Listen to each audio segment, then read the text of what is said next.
Capítulo 29. La rueda de la vida, la reencarnación. La rueda de la vida es todo el proceso que debemos seguir como alma, desde que nacemos hasta que volvemos al Padre, a casa, una vez hayamos alcanzado la maestría. La primera vida como materia es como piedra. Puede ser piedra normal o mineral, que no es lo mismo. Un mineral tiene una vibración más elevada que, por ejemplo, una piedra de río. En este estado no hay conciencia ni elección, solo aprendizaje. Y pensaréis, ¿cómo se puede aprender siendo una piedra? Pues se aprende porque hay vida y hay vibración, energía. Y la energía siempre se va transformando. Podemos pasar muchas vidas como piedra. Dentro de ese nivel vamos evolucionando como mineral, cada vez más potente y con una vibración más elevada. Imaginaos las vidas que podemos pasar así. La única que he recordado en este estado fue como lapislázuli. Después está el mundo vegetal. Evidentemente tampoco es lo mismo ser una zarza que un árbol. Aquí tampoco hay conciencia, pero ya hay más vibración, más energía, más vida. Una piedra no puede moverse por sí sola, ni puede crecer a no ser que se junte con más piedras y se unan. De todas formas, debe dejarse llevar. Las plantas ya crecen por sí mismas, unas más y otras menos. Hay árboles que viven cientos de años, otros unos pocos. No es lo mismo una planta de una maceta que una planta en plena selva. También podemos estar así muchísimos años. El siguiente es el mundo elemental, lo que conocemos como duendes, elfos, hadas, etc. Hasta hace poco se pensaba que los elementales no tenían conciencia. Eran controlados y dominados por los humanos. Con lo cual, no es que hubiera elementales malos o buenos, dependía de qué humano los controlara. Ellos simplemente obedecían. Sigue siendo así en muchos casos, pero no en todos. En uno de mis cursos me encontré con un alumno que tenía como guía a un elemental, un duende leprechaun, concretamente, los que viven en la zona de Irlanda. Me encantó verle, era grande y con una luz enorme. Me dijo que ya no están en cuarta dimensión desde hace bastante tiempo, sino en quinta, y que por lo tanto han aumentado su vibración y muchos ya tienen conciencia. Ahora nos toca el mundo animal. Este reino es amplísimo, como bien sabéis. No es lo mismo ser un insecto que un pájaro, un pez normal que un delfín. Según el animal, también hay ya una conciencia. Los caballos, los delfines, las ballenas, los perros y los gatos, todos ellos tienen conciencia y algunos altamente avanzada. Son los pasos previos a la vida como humano. Por eso, por ejemplo, los gatos y los perros conviven tan bien entre nosotros y nos ayudan, porque en su siguiente vida es muy posible que sean ya humanos. ¿Cuántas veces hemos oído a una persona decir que se entiende a la perfección con su perro o su gato, que solo le falta hablar? Exactamente, así es. En su próxima vida será humano. El último paso en esta rueda es el humano. Hasta hace muy poco se creía que como humanos teníamos un máximo de 107, 108 vidas hasta alcanzar la maestría. Esto ha aumentado. La última noticia que tengo es que tenemos 205 vidas u oportunidades de aprender y avanzar totalmente. El ser humano tiene plena conciencia de lo que hace. Tiene el libre albedrío, que hasta ahora no tenía. Lo que haga con él ya es asunto suyo. Cada decisión, cada paso que demos como humanos tendrá sus consecuencias para la vida actual. Y las siguientes, lo que conocemos como karma.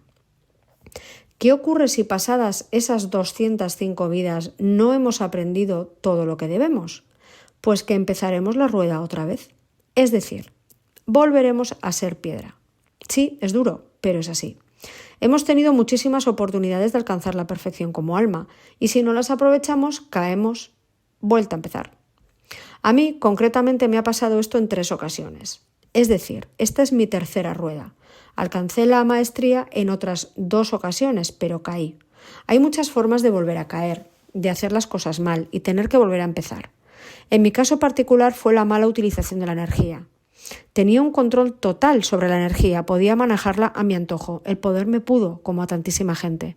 Empecé a jugar con ella, a abrir portales que luego dejaba abiertos sin pensar en sus consecuencias. A manipular a personas algo menos evolucionadas que yo en esos momentos, pero con mucha más bondad y corazón que yo. Una de esas caídas fue como hombre y otra como mujer. En esas 2 ruedas alcancé la iluminación, es decir, me subieron las 7 kundalinis, pero caí. Por eso os digo que nunca estamos libres de volver a caer. Nunca hay que dejar de aprender y avanzar. Un día, estando con Íñigo, sentí la necesidad de estarme totalmente quieta. Empecé a sentir una energía inmensamente potente que me subía por la columna. No se parecía a la energía de las kundalinis, era mucho más fuerte, limpia y pura. No era algo físico, era más profundo e intenso. Entonces vi al Padre y me dijo: ¿quieres sentir, ver el principio de todo, de la creación? ¿Cómo iba a negarme? Claro que quería verlo. Empecé entonces a sentir y a ver el vacío, la nada, todo negro. Inmediatamente después sentí como si fuera un orgasmo bestial y un parto, todo a la vez. La sensación no la puedo explicar, era la totalidad del todo. Es muy difícil para mí explicarlo, no encuentro las palabras. En ese momento el Padre sonrió y me dijo: así es como yo me sentí, como yo me siento cuando creo. Es totalmente alucinante porque no es nada físico, es a nivel del alma, muy, muy profundo y sagrado. Empecé a ver la formación de la primera galaxia, cómo se iba haciendo grande y empezaba a girar, una espiral de luz preciosa. Mi cuerpo desapareció, no lo sentía, solo sentía mi alma y su energía fluyendo a través de mí. Todo esto lo viví llorando, no lo podía evitar, era tan alucinante y potente que yo creo que si no llego a llorar, exploto. Cuando terminó, noté cómo se me activaba todo el cuerpo, sentí que me palpitaban las plantas de los pies mucho. Entonces empecé a ver mi cuerpo por dentro, los órganos como palpitaban con un movimiento muy sutil. Vi y sentí la sangre fluir por todo el cuerpo, vi mi cerebro y lo sentía moverse. El hemisferio izquierdo por un lado y el derecho por otro, como si se estuvieran sincronizando. En ese momento entré más adentro de mi cerebro y allí había una luz, pequeña, muy en el fondo, justo en el centro del cerebro. Se empezó a hacer grande, como subiendo. Vi a unos seres de luz andándome en el cerebro, no sé muy bien qué hacían. Sentí un poco de dolor y les oí que me decían: ¿lo has sentido? Los humanos no soléis sentirlo. Y les dije: pues sí, lo he sentido. Se me pasó enseguida y al poco rato oí como un crujido, como si un engranaje encajara. Y dijeron los seres: ¿también has oído eso? Y se miraron entre ellos como extrañados. Todo esto con el Padre sonriéndome y asintiendo.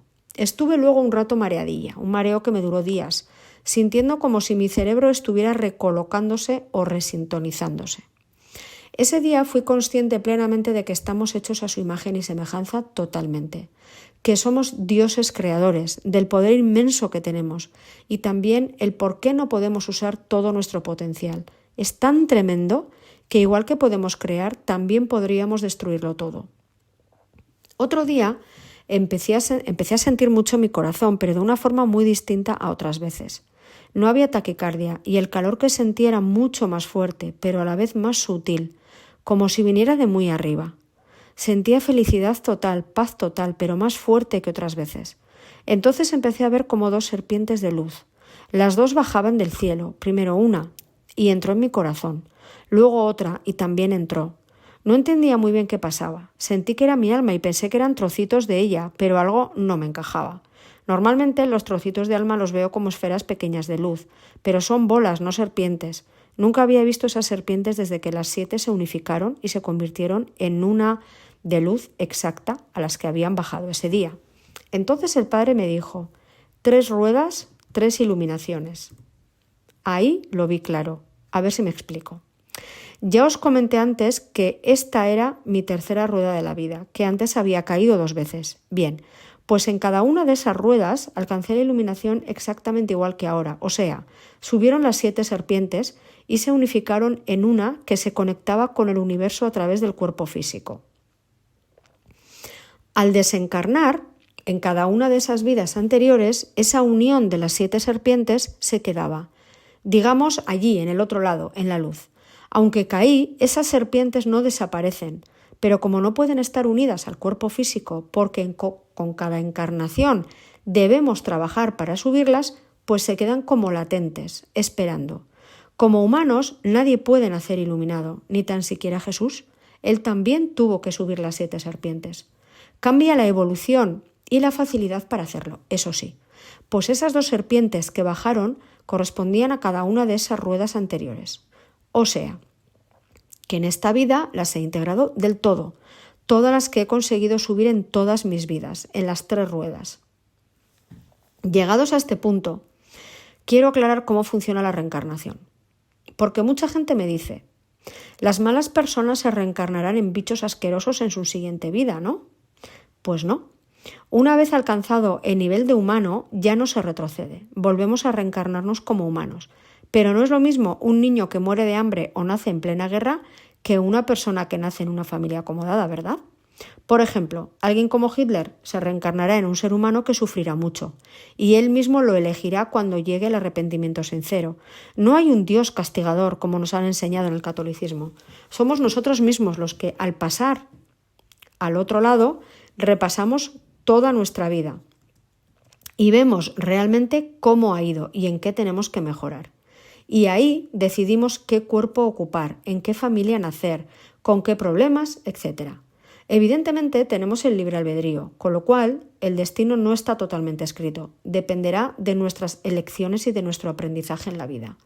Conozco algún caso en el que la mascota, perro o gato normalmente, se ha encarnado como tal para ejercer de guía en agradecimiento a su dueño. En este caso, es un guía y no tiene que evolucionar en sí en esa vida. La ha elegido como acompañante. Enlace a los vídeos La Rueda de la Vida y la Reencarnación en YouTube.